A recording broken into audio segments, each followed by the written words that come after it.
The car that I had at the time, it was a small hatchback.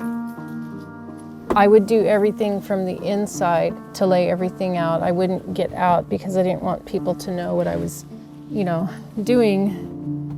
I ended up sleeping in my car at the Walmart over in Santa Fe Springs for 1.5 years. I remember sitting in the car and watching people drive through McDonald's like with their families, and just the worst feeling in the world. I felt so hopeless and just couldn't see a way out.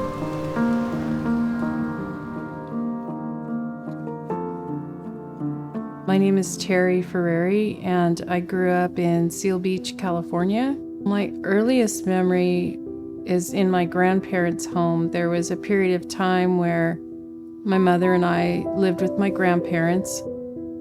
I always felt that my grandparents were fun, and it felt like a warm and safe place. And it was here in Long Beach. This is my high school senior picture. I actually was very proud to be able to graduate high school. And this is the cap and gown. I had met my kid's father, and we started this journey together. And we started a family together. He even said, in 5 years, I want us to own a home. So then I went to school and became a substance abuse counselor. He went to school and became a truck driver. This is Mel. This is the Peterbilt truck that we owned. And here's Taylor and Madison. This is Easter. I always had so much fun putting together Easter baskets, wrapping Christmas presents, just really make a big deal out of it because I wanted them to know how special they were. And so, we were on this journey, and then there was an accident. I got a call around 3:30 in the morning, and he said he was about 10 minutes from the truck yard on his way home. And then the next call I got was from the hospital. He had crashed the truck on the 605 freeway and Telegraph, and he was transported to St. Francis before he passed away. My thought was, how am I going to take care of my kids?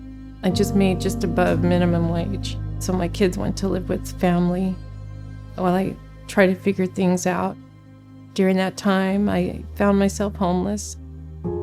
I felt like I had this big empty hole. My family wasn't there.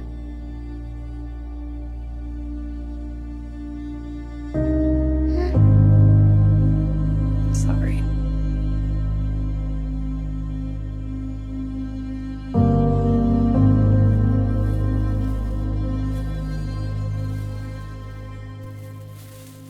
Going to school at the adult school, I started feeling better about myself, meeting people who had gone through some of the same things and who were going through some of the same things. Maybe they weren't in their car, but they were in the same situation. Maybe they had lost their job or their whole life fell apart, and so they were rebuilding it.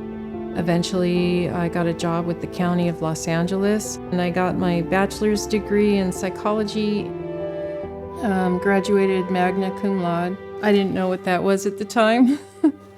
I just know I worked really hard and I took it very seriously. I checked out Habitat online, and there was an orientation going on over here at Washington Middle School. And so I attended that, and that's where the journey started to home ownership. I'm really proud of the progress that you've made, where you have been selected. Oh my gosh. A Habitat for Humanity homeowner. I will.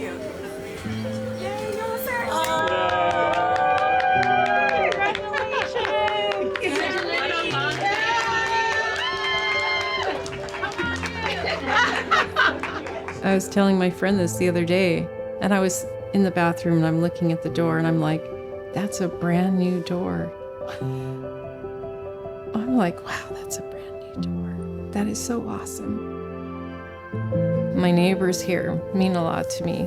Benjamin next door, he's really good about keeping an eye on things, and like when I leave my garage door open, which I haven't done it in a while. In the beginning I did because I'm like, I'm so sorry, I'm not used to having a garage door.